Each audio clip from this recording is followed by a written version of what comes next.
வணக்கம். இது தமிழ் குரலின் சிறப்பு நேர்காணலில் இன்றைக்கு நம்மோடு இணைந்திருக்கிறவர் ஃபர்ஸ்ட் லைன் மீடியாவின் முதன்மை ஆசிரியர் மூத்த பத்திரிகையாளர் ஐயா முனைவர் உமாபதி அவர்கள். சார் வணக்கம். சார் வணக்கம். வளவன் வணக்கம். நீங்களும் உங்களுடைய பத்திரிகையாளர் அனுபவத்தில் பல அரசியல் கட்சி தலைவர்கள் பயணங்கள்லாம் பார்த்துருப்பீங்க. 15 நாளில், அதுவும் சனிக்கிழமை 234 தொகுதி சுற்றுப்பயணம் அப்படிங்கிறத 15 நாளில் முடிக்கிறது அப்படிங்கிறதெல்லாம் பெரிய வரலாற்று சாதனையாக தான் இருக்கும். விஜய் இந்த புதுமை அரசியலில் புகுத்தியிருக்காரா? நாளைக்கு தொடங்குறாரு, எப்படி பார்க்குறீங்க? இல்லை, இந்த சமீப காலத்தில் இந்த 2K கிட்ஸை ஏமாத்துறதுக்கு புதுமையாக பல பேர் பண்ணியிருக்காங்க. அதில் முதன்மையானது அண்ணாமலை. ஒரு வேன் எடுத்து, அந்த வேன் இப்போ எங்கே இருக்குன்னே தெரில, ஏதோ ஊட்டி பக்கத்தில் ரோட்டோரத்தில் நிற்கிதுன்னாங்க.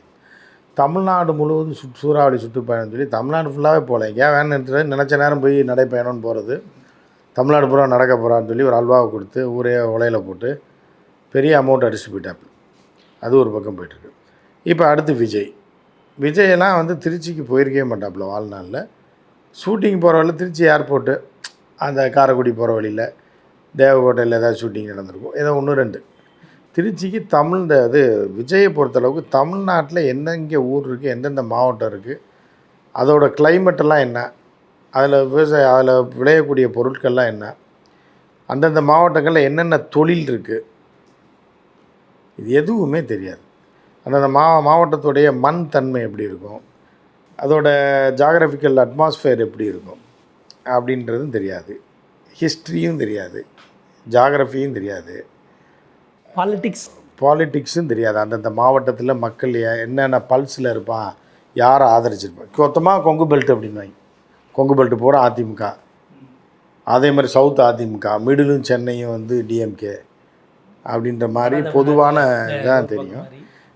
விஜய் இப்போ தான் அந்த உலகத்தை வெளியில் பார்க்க போகிறாப்புல. அந்த இதில் பிரபு படம் இருக்குமே, அது என்ன,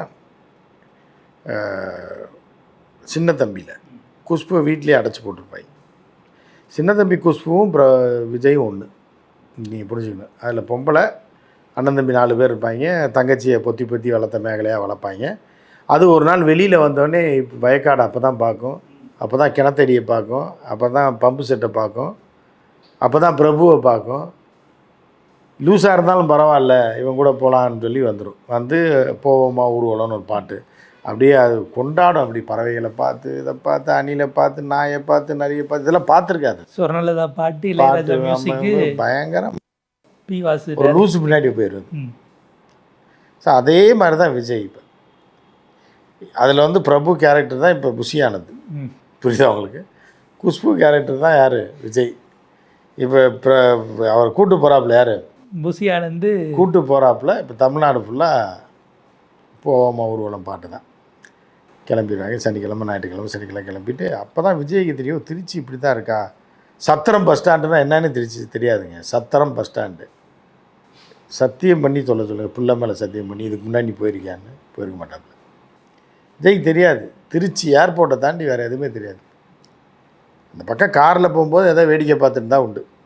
அந்த ரயில்வே ஸ்டேஷனுக்கு எதாப்பில் ஒரு தந்தி ஆஃபீஸு, இப்படி வேடிக்கையெல்லாம் பார்த்துருப்பாப்புல. திருச்சி சத்திரம் பஸ் ஸ்டாண்டுக்கெலாம் சத்தியமாக சொல்கிறேன், அடித்து சொல்கிறேன், உறுதியாக சொல்கிறேன், விஜய் போயிருக்கவே மாட்டாப்புல இதுக்கு முன்னாடி. அதே மாதிரி 2-3 மாவட்டத்தில் போகிறேன்னா என்ன, இவர் மேலே போவாராம், அவர் பாப்பார் இப்படி, இந்த ஊர் எப்படி இருக்குது, அது அப்படி இருக்குது, இப்படி இருக்குது. ஏன்னா விஜய்க்கு தமிழ்நாடு எது வரைக்கும் இருக்குதுன்னு மேப்பில் தான் தெரியுமே தவிர நேரில் தெரியாது. விஜய் கன்னியாகுமரி எங்கேயா போயிருக்காப்புலன்னு ஏதாவது ஷூட்டிங்க்கு போயிருக்கலாம். டூரிஸ்ட் ஸ்பாட்டு ஃபுல்லாக இதில் போயிருக்கலாம், மதுரைக்கு போயிருக்கலாம், ஷூட்டிங்க்கு போயிருக்கலாமே தவிர. நீங்கள் விஸ்வம்பட்டி எங்கே இருக்குது, தேனி எங்கே இருக்குது, நாட்டரசங்கோட்டை எங்கே இருக்குது, கல்லல் எங்கே இருக்குது, அரமணை சிறுவயல் எங்கே இருக்குது, மாநாட்டில் என்னென்ன தொகுதின்னு ஒரு 10 தொகுதியில் நான் தான் நினைக்கிறேன் பார்த்தேன் படித்தாருங்கிற. காரைக்குடி எங்கே இருக்குது, தேவகோட்டை எங்கே இருக்குது, மானாமரம் எங்கே இருக்குது, பரமக்குடி எங்கே இருக்குது, புரியுதா, சிலைமான் எங்கே இருக்குது, இதெல்லாம் தெரியாது. அது மாதிரி திருநெல்வேலி, தென்காசி, செங்கோட்டை, பாவதிபுரம் ரயிலில் கேட்டார், எதுவுமே தெரியாது. அதே மாதிரி கோயம்புத்தூர் எடுத்துக்கிட்டிங்கன்னா பல்லடம், சென்னைக்குள்ளே தெரியுமில்ல ஓரளவுக்கு. சென்னைக்குள்ளே ஈசிஆர் ரோடு மட்டும் தெரியும், அங்கே அடிக்கடி பாண்டிச்சேரி போயிட்டு வர்றதுனாலே அதை மட்டும் தெரியும். சென்னையில் இந்த சிட்டிக்குள்ளே இருக்குல்ல, லயலா காலேஜ்லேருந்து அவங்க வீட்டு சுற்றி வட்டார பகுதி, அது இப்போ எப்படி இருக்குன்னு தெரியாது. அப்போ படித்த காலத்தில் இப்படிலாம் இருந்துச்சு. மவுண்ட் ரோடு ஒரு கட்டடிச்சு படத்துக்கு போனது, இது மட்டும்தான் விஜய்க்கு தமிழ்நாடுன்னு தெரியுமே தவிர மித்தபடி தமிழ்நாட்டில் கடலூர் தெரியுமான்னு தெரியாது, பண்ருட்டி தெரியுமான்னு தெரியாது. புரியுதா உங்களுக்கு? மத்திய மாவட்டங்களில் நெய்வேலி தெரியுமான்னு தெரியாது. சொல்லுங்கள், நெய்வேலியில் ஷூட்டிங் போயிருக்காப்புல. அங்கே தான் போலீஸ் பிடிச்சிட்டு வந்து சரி ஐடி ரைடு பிடிச்சிட்டு வந்தாங்க. அதனால் நெய்வேலி மட்டும் தெரியும். கடலூர், பண்ருட்டி இந்த பக்கம் எதுவுமே தெரியாது. ஸோ இப்படி தமிழ்நாடே தெரியாத விஜய் இப்போ தான் முதல் முறையாக கிளம்புறாப்புல தமிழ்நாட்டை சுற்றி பார்க்கலான்னு. புரியுதா அவங்களுக்கு?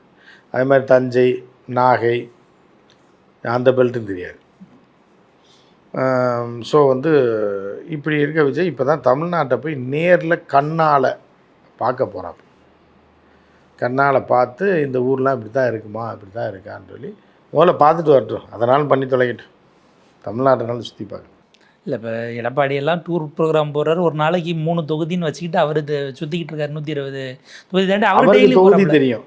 அவருக்கு எம்ஜிஆர் தெரியாது, ஆனால் தொகுதி தெரியும். எந்தெந்த தொகுதி, எந்தெந்த தொகுதியில் எப்படி இருப்பாங்கன்றது தெரியும். ஏன்னா எடப்பாடியெல்லாம் பழைய புளி முட்டை விற்கிற காலத்திலே போய் பார்த்துருப்பார். அவர் டெய்லி போகிறாப்புல. அவர் வயசு 70 கிராஸ் பண்ணும்போது அவர் டெய்லி போகிறாரு. நீங்கள் 50 வயசில் ஒரு இளைஞர் வாரத்துக்கு ஒரு நாள்லாம் சீமானதெல்லாம் தான் கடுமையாக இதாகி மீதி 5 நாள் உட்காந்து மனப்பாடம் பண்ணி வீட்டில் ஒப்பிச்சு பார்க்க. அது உண்மைதான். சீமான் சொல்கிறது 100க்கு 100 உண்மைதான். மனப்பாடம் பண்ணி ப்ராக்டிஸ் பண்ணுறது. படத்துல எல்லாம் என்ன பண்ணுவாங்கன்னா டைலாக்கு ப்ராக்டிஸ் கொடுப்பாங்க. சவுண்டு இன்னும் வேணும்னா சார் இன்னும் கொஞ்சம் சவுண்டாக மிரட்டலாக பேசுங்க சார், இன்னும் கொஞ்சம் டம்மியாக இருக்குது, இல்லைன்னா கொஞ்சம் அமைக்க வாசிங்க எல்லாம் சொல்லிக் கொடுப்பாங்க. டைலாக் ஏடி ஆமாம் எல்லாம் சொல்லிக் கொடுப்பாங்க. அசோசியேட் டைரக்டர் சொல்லிக் கொடுப்பாங்க. சார் இப்படி இருக்கணும், இந்த மாடுலேஷனில் வாங்க, லிப்ஸிங்க் இந்த மாதிரி இருக்குது, இந்த மாதிரி சவுண்டில் போகணும். ஸோ அந்த மாதிரி இருந்தது. இப்போ ஒரு வாரம் ப்ராக்டிஸ். திங்கக்கிழமை இல்லையா, ஞாயிற்றுக்கிழமை குஜாலில், திங்கக்கிழமை ரெஸ்ட்டு, செவ்வாய் புதன் வியாழன், வெள்ளிக்கிழமை ஒரு சும்மா ரிகர்சல். இந்த பரீட்சை எழுத போகிற பிள்ளைங்களாம் கடைசியில் பெல் அடிக்கிற நேரத்துக்கு வாசல் நின்று புத்தகத்தை படிச்சுட்டு கீழே போட்டு வரும் பாருங்க, அந்த மாதிரி தான் வெள்ளிக்கிழமை. வண்டி ஏற நேரம், பிரச்சாரத்துக்கு வண்டி ஏற நேரம். அப்படியே போயிட்டு அந்த பஸ்ஸில் போய் ரவுண்ட் அடிச்சுட்டு திருச்சிக்கு போயிட்டு ஒரு ரவுண்ட் அடிச்சுட்டு வந்துடுவாங்க. இதுதான் அவருடைய டூர் பிளான். இல்லை இப்போ என்னென்னா நீங்கள் இப்போ ஜார் வீஸ்டிலாம் இது பண்ணதுனால டிசம்பர் கிறிஸ்மஸ்க்கு முந்தின வர வரைக்கும் இது போகுது சனிக்கிழமை. நவம்பர் பிறகு இல்லை செப்டம்பர் அக்டோபரில் இருந்தே மழைக்காலம் வரும். நீங்கள் ஒரு நாள் தள்ளி போனால் அது எப்போ நடக்கும், எப்படி நடக்கும்? மழை காலம் வந்தாலும் கூடையை வச்சுட்டு இருப்பாங்க. அடாத மழை. இவங்க டைட்டில் போடணும்ல, யூடியூப்ல காசு கொடுத்துருப்பாங்க. அடாத மழையில் விடாத பிரச்சாரம் விஜய். மழை அடித்து ஊற்றியது, நிற்காமல் பேசிய விஜய், தெரிக்க விட்ட விஜய், அப்படிலாம் போடணும்ல. அது மழை காலத்துலேயும் போவாங்க, கொடையை வச்சுட்டு பேசுவாப்புல. ஏன்னா மழையில் என்ன சேத்துலேயும் சதையில் இறங்கி மழையில் நினைய போகிறாப்புல, கொடையை பிடிக்க போகிறேன் அவனா ஒருத்தன் பேச போகிறீங்க. வர்றவன் அவன் பார்த்துட்டு அவன் ஜெத்தான்னா இது பண்ணான்னா அவனை பற்றி யாருக்கு அவ்வளோ. பாக்ஸர் பார்த்துப்பாங்க, அவன் பவுன்சர் பார்த்துக்குவாங்க. ரெண்டாவது வர்றவன்லாம் அடாத மழையிலும் விடாமல் வந்த தொண்டர்கள், கொட்டும் மழையிலும் 15 நிமிடங்கள் விஜய் பேச்சை கேட்ட தொண்டர்கள் போடுவாங்க. 15 நிமிடங்கள் கசையாமல் நின்ற தொண்டர்கள். அது போடுறதுக்கு டைட்டில் போடுறதுக்கு வேணும்ல. ஆனால் மழைலாம் நடக்கும், ஒன்றும் பிரச்சனை இல்லை. இப்போ இவர் தமிழ்நாட்டினுடைய பிரச்சனைகள் எதை சார் பேசுவார்? ஏன்னா அவர் போகிறாரு, அதிகபட்சம் ஒரு 3 மாவட்டம் சேர்த்து 4 இடத்துல தான் நின்று பேசுவாருங்கிறாங்க. மாவட்டத்துக்கு ஒரு இடம் தான் இப்போ கணக்கு. மனசாட்சியை கையில் நெஞ்சில் கையை வச்சு சொல்ல சொல்லுங்கள். அந்த 3 மாவட்டத்தை பற்றி உனக்கு எதாவது தெரியுமா? பெரம்பலூர், அரியலூர், திருச்சி. இந்த 3 மாவட்டத்தை பற்றி ஏதாவது சொல்லியிருப்பாங்க. இல்லை மாவட்ட செயலாளர்களோ இல்லை பொதுச் செயலாளரோ எதுவும் இன்புட்ஸ் கொடுத்துருக்க மாட்டாங்களா பின்னாடி? அவங்களுக்கே ஒன்றும் தெரியாதுங்க. அவங்களே பாவம், சின்ன குழந்தை, பச்சை பால் குடி மறக்காத பசங்க. அவங்க என்ன போய் சொல்ல போகிறான்? அவன் ஏதோ குஷியானதுக்கு 1 லட்சம் 2 லட்சம் 5 லட்சம் வட்டிக்கு வாங்கி பிரிச்சுக்கிறாங்களாம். எப்படின்னா போஸ்டிங் எப்படி பிரிச்சுக்கிறாங்கன்னா, ஒரு 10 லட்ச ரூபா வட்டிக்கு வாங்க வேண்டியது, குஷியானந்து கொடுத்து மாவட்ட செயலாளர் போஸ்டிங் வாங்கிட வேண்டியது. அதுக்கப்புறம் அதை பிரித்து 1 லட்சம் 1 லட்சத்துக்காக வித்துற வேண்டியது. வட்ட செயலாளர், பகுதி செயலாளர்னு சொல்லி 1 லட்சம் அந்த மாவட்ட செயலாளர் ஒரு 15 லட்சம் வாங்கிட்டு அவனுக்கு 5 லட்சம் லாபம். புஷியானந்துக்கு இன்வெஸ்ட்மெண்ட்டுக்கு 10 லட்சம் கொடுத்துட வேண்டியது. புஷியானந்துக்கு 10 லட்சம் லாபம். அப்போ மாவட்டத்தை 2 பிரிக்கிறாங்க அப்படின்னா 65-70 மாவட்டம் வரும். 70 லட்சம் × 10 7 கோடி ஆச்சு. இல்லை இதெல்லாம் கட்சி நிதி தானே? கட்சி நிதியா? கட்சி சாப்பிட்டா இது என்ன? அதாவது அம்மையப்பன் என்றால் என்ற உலகம் என்றால் மேப்பன் தானே. நீ புஷியானது காசாக இருந்தானா கட்சி காசாக இருந்தானா 2 ஒன்று தானே. பிரித்து பார்க்கக்கூடாதுங்கிறீங்க. அதான் பிரித்து பார்க்கக்கூடாது. புஷியானது தான் கட்சி, கட்சி தான் புஷியானது. அதனால் 10 லட்ச ரூபா மாவட்டத்துக்கு, 100 மாவட்டம் இருக்கா, 10 கோடி அவர் வாங்கிட்டு போயிடுறாரு. அதை இந்த பசங்க வாங்கி மாவட்ட செயலாளர், இந்த ஒரு பொண்ணு வித்துச்சில்ல, நகையை திருடிட்டு ஓடிச்சில்ல, அதை என்ன பண்ணால் வட்டிக்கு வாங்கின கடனை திருப்பி கொடுக்க முடியாமல் தான் நகை திருடி இருக்குது. அது வட்டிக்கு வாங்கி சொந்த காசெல்லாம் போட்டு ஒரு 10 லட்ச ரூபா கொடுத்துருக்கு. சொந்தக்காரங்களுக்கெல்லாம் போஸ்டிங் போட்டு விட்ருக்கு. மாமாவுக்கு பகுதி செயலாளர், ஒன்று விட்ட குழந்தையாளுக்கு வந்து இப்போ இந்த செயலாளர் வட்ட செயலாளர் அப்படின்னு போட்டு விட்ருக்கு. போட்டு 2.5 லட்ச ரூபா ஆளு கடன் வாங்கி கொடுங்க, உங்களுக்கு போஸ்டிங் போட்டு தரேன்னு வாங்கிருக்கு. சொந்தக்காரங்க போது கொடுக்க மாட்டேன், கொடுத்துட்டாங்க. கொடுத்து போஸ்டிங் வாங்கியிருக்காங்க. விஜய் காட்டுறேன், விஜய்க்கு ஃபோட்டோ எடுக்கிறேன். அதுக்கப்புறம் மீதி 4 லட்சம் வட்டிக்கு வாங்கியிருக்கு. அதை கட்ட முடியாமல் என்ன பண்ணியிருக்குன்னா ஒரு வக்கீல் வீட்டில் போய் செயின் மோதிரத்தை திடீர்னு.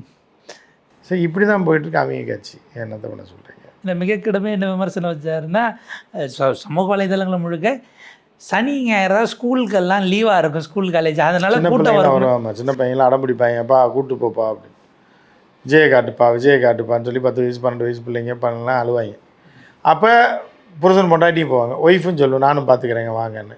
அப்போ 4 பேர் ஆச்சா வீட்டுக்கு, அப்போ கூட்டம் வந்து அதிகரிக்கும். அது பரவாயில்ல, லைசன்ஸ் இல்லாத பசங்களாம் அப்பா வண்டியை தூக்கிட்டு வந்துட்டாங்கன்னா அதெல்லாம் அது ஒரு பிரச்சனை இருக்குது. கூட்டம் தானே, அவங்க கேட்டு போனால் விஜய்க்கு என்ன? வண்டியை டோல்கேட்லேருந்து விரட்டிக்கிட்டே வந்து போய் ஃபோட்டோ எடுக்கிறேன்னு விட்டது போன ஆனது. நேபாள் கலவரத்தை விட இவங்க கூட்டத்தில் செத்தவன் தான் ஜாஸ்தி. அந்த மாதிரி தான் போயிட்டுருக்கு. இது எப்படி போய் முடியுன்றது. அதில் வந்து ஏதோ சாமியை கும்பிட்டு போகிறாரா? அதாவது இறைவனுடைய துணையோட, இயற்கையின் துணையோட இந்த வெற்றி பயணம் சிறப்பாக நடக்கும். செயற்கையாக அந்த பஸ்ஸு மேலாம் நன்றி விசுவாசமே கிடையாது. செயற்கையாக இருக்கிறது இந்த பஸ்ஸு, இப்போ கிரீஸ் தடவை இதெல்லாம் செயற்கையான. இயற்கையை மட்டும் நீ நன்றி சொல்கிறியே. அப்போ வந்து கிரீஸ் டப்பா, இரும்புக்கு, கம்பிக்கு, பஸ்ஸு எல்லாத்துக்கும் தான் நன்றி சொல்லணும். அது மட்டும் என்ன பாவம் செஞ்சு? ஒரு அரசியல் கட்சி தலைவர் தன்னுடைய தொண்டர்களுக்கு சொல்கிறாரு, எல்லாரும் கிளம்பி வந்துடாதீங்க, ஆன்லைனில் கூட பாருங்கன்னு அவரே அறிக்கை விட்டுருக்காரு. காவல்துறைக்கு ஒத்துழைக்கணும் அப்படின்னு. வழக்கமாக வர கூட்டத்தை வராதிங்கிறதெல்லாம் தமிழ்நாடு அரசியலுக்கு இல்லை. கூட்டம் வராதுன்னு தெரிஞ்சு தான் வராதிங்கன்றது இயற்கை. அதாவது இப்போ என்னென்னா, உளவுத்துறை ரிப்போர்ட் என்ன அப்படின்னா, ஒட்டு மொத்தமாக ஒரு 5 லட்சம் பேர் இருப்பாங்க விஜய் ரசிகர்கள். அவன் ஏற்கனவே அதில் ஒரு 2-3 லட்சம் பேர் மாநாட்டில் பார்த்துட்டான். மீது 2 லட்சம் பேர் தூரத்துலேருந்து தான் பார்த்துருக்கான். அவங்க இந்த மாநாட்டில் ராம்பை ஒட்டி போயிடலாம் அப்படின்னு சொல்லி அதே 5 லட்சம் பேர் வந்திருக்கான். அதோடு அவ்வளோதான் பார்த்துட்டாங்க. இதில் ஒரு 2.5 லட்சம் பேர் கிட்ட பார்த்துட்டான், அதில் பார்த்துட்டான். இனி வரமாட்டான். ரேம்பாக் முடிஞ்ச ஒரு கூட்டம் அப்படியே போயிடும். கூட்டம் கலைஞ்சு. இப்போ திருச்சி சத்திரம் பஸ் ஸ்டாண்டில் இது பொறி வாங்க வந்தவன், பொறி உருண்டை வாங்க வந்தவன், சனிக்கிழமை ஞாயிற்றுக்கிழமை பிள்ளைங்களுக்கு கறி வாங்க வந்தவன், காலைல 10:30 மணிக்கு அப்படின்னா கறி வாங்குற, சிக்கன் வாங்குற, வரிசை நிற்க வந்தவெல்லாம் இப்போ தூக்குவாரியோடு வந்துடுவாங்க. விஜய் பேசுகிறாருன்னா பார்த்துட்டு போயிடுவாங்க. இந்த கூட்டம் தான் வரும். அதனால தான் வர வேணான்றது. ஏன்னா கூட்டம் கம்மியாக வரும். ஏன்னா பார்த்துட்டாங்கன்னா திருப்பி வரமாட்டாங்க. விஜயை வந்து திரும்ப சினிமாவில் தான் பார்த்தா, நேரில் பார்க்கணும்னு ஆசைப்பட்டான், பார்த்துட்டான். அவன் எதுக்கு திருப்பி வர்றான்? கமலஹாசன் கூட்டமெல்லாம் ஒட்டா விழுந்திருந்தா அவர் போயிருந்துருப்பாரு. கமலஹாசன் பொண்ணெல்லாம் வந்து குரலி வித்தை காட்டுறவங்க கூட கேவலமாக ரோட்டில் ஆடிட்டு இருந்தாங்க. யார்? சுகாசினி பிரச்சாரம். ஆமாம், சுகாசினிலாம் ஓட்டு கேட்டு தமிழ்நாட்டில் ஓட்டு போட்டாங்கன்னா தமிழ்நாடு அரசியல் என்ன ஆகுறது? சுகாசினியெல்லாம் வந்து ஆஃபீஸில் போனால், மேடம் என்ன பேர் சொன்னீங்க அப்படின்னு, மேடமா கடைசியில் கமலஹாசன் ஜெயிக்கணுன்றக்கா குரலி வித்தை காட்டிட்டு ஆடி தெருவாக ஆடிட்டு இருந்துச்சு. பிச்சார பீரங்கியாக இறங்குற வேற, தெருவா டான்ஸ் ஆடிட்டு இருந்தாங்கம்மா. கலா மாஸ்டர் கூட தான் சார் அண்ணாமலை கூட டான்ஸ் ஆடி ஓட்டு கேட்டாங்க. இல்லை, கலா மாஸ்டர் விவரமான ஆள். பிஜேபியில் ஆட்டையை போட்டு அது மேல் இடத்து வரைக்கும் போயிடும். கமலஹாசன் கூட இருந்து என்ன பிரச்சனை? பிரச்சனை இல்லையே, அம்மஞ்சல்லி கூட பிரச்சனை இல்லையா அப்படின்ற மாதிரி தானே போச்சு. மகன்லாம் வந்து ஆடிச்சு. அது ஹிந்தியில் பெரிய ஹீரோயின்னு. ஏறுனா இப்போ தாய் ஏர்வேஸு, இறங்குனா வந்து KL ஏர்வேஸு, இது எதுனா அது நம்ம கட்டார் ஏர்வேஸு அப்படின்னு சுற்றிட்டு தெரிஞ்சுது. கடைசியில் பார்த்தா கோயம்புத்தூரில் தெருவா ஆடுது. அது சுகாசினியில். ஆனால் கடைசியில் யாரும் ஒன்றும் இதாகிடுச்சு. அதே மாதிரி தான் விஜய் பார்க்க ஒரு பெருங்கூட்டம் வரும். கமலஹாசன் கூட கூட்டமா? என்ன கூட்டம்? டார்ச்சை வச்சு அடித்தாருன்னா வெளிச்சம் போகிற வரைக்கும் கூட்டம் இருந்துச்சு. ஸோ இன்றைக்கி என்ன கமலஹாசன் போய் படமும் ஃபெயிலியர் ஆகி எல்லாமே, அதுவும் சுகாசினி வீட்டுக்காரர். ஆமாம், சுகாசி குடும்பம் தான் முடிச்சு விட்டது. ஸோ அப்படி போயிட்டுருக்கு. அதே மாதிரி விஜய் அவ்வளோதான் கடைசி பயணமாக இருந்துச்சு. 2026 வரைக்கும் இவ்வளோ நாள் பிறந்து தமிழ்நாட்டில் வளர்ந்ததுக்கு தமிழ்நாட்டுனாலும் போய் சுற்றி பார்க்கணுமே. பாப்போம் சார். ஒரு விரிவான ஒரு இடையில நேரத்துக்கு பொறுத்தவரைக்கும் நன்றி சார்.